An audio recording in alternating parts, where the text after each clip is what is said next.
নমস্কার বন্ধুরা, কেমন আছেন সবাই? আশা করি সকলেই খুব ভালো আছেন। আজ আমি আপনাদের পড়ে শোনাব শরদিন্দু বন্দ্যোপাধ্যায়ের লেখা গল্প অপরিচিতা। একটি শ্যামাঙ্গী যুবতী মেঝেই মাদুর পাতিয়া ঘুমাইতেছে।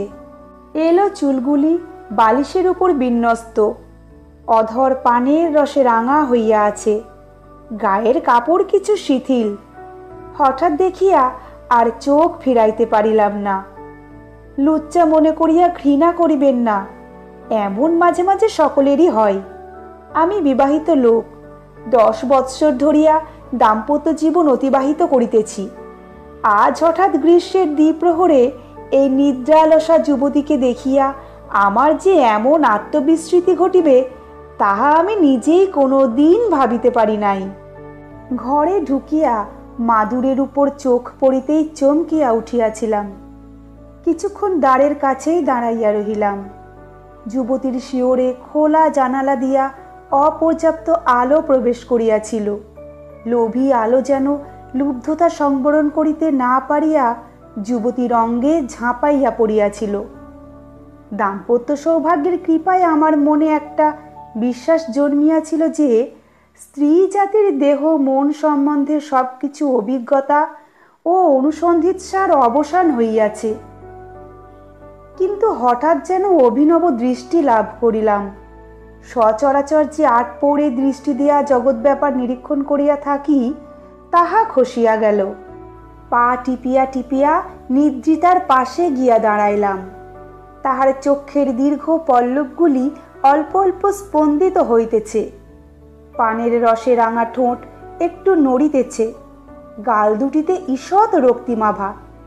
দেখিলাম বাহিরে নিদ্রিতা হইলেও অন্তর্লোকে সে কোনো চটুল সকৌতুক খেলায় মাতিয়াছে। রাঙা ঠোঁট ঈষৎ বিভক্ত হইয়া গেল।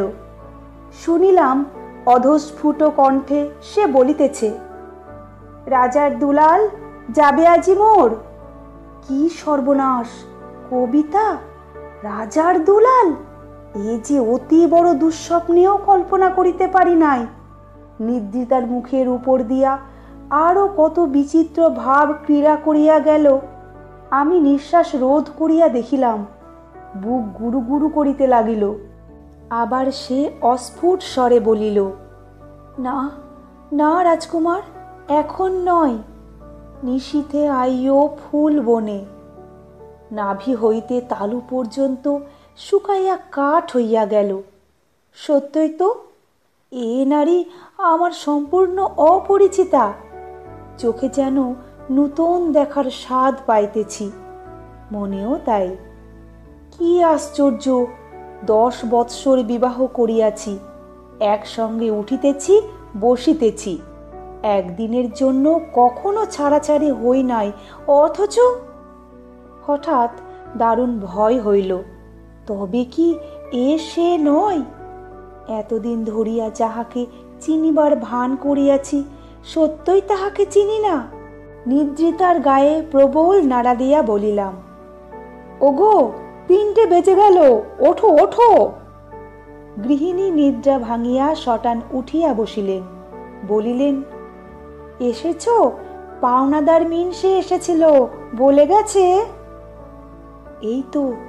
এই তো আমার চিরপরিচিতা। প্রকাণ্ড হাঁপ ছাড়িয়া বাঁচিলাম। বলিলাম, চুলোয় যাক পাওনাদার, এখন চট করে এক পেয়ালা চা তৈরি করে দাও তো দেখি, গলাটা ভারী শুকিয়ে গেছে। গল্পটি এখানেই শেষ হলো। গল্প পাঠ যদি ভালো লেগে থাকে, গল্পের শেষে ভিডিওটিতে একটি লাইক দেওয়ার অনুরোধ রইল এবং সেই সঙ্গে অনুরোধ রইল চ্যানেলটিকে সাবস্ক্রাইব করার, ভিন্ন ভিন্ন স্বাদের অডিও স্টোরি শোনার জন্য। ফিরে আসছি খুব শীঘ্র নতুন একটি গল্প নিয়ে। ভালো থাকবেন সবাই। নমস্কার।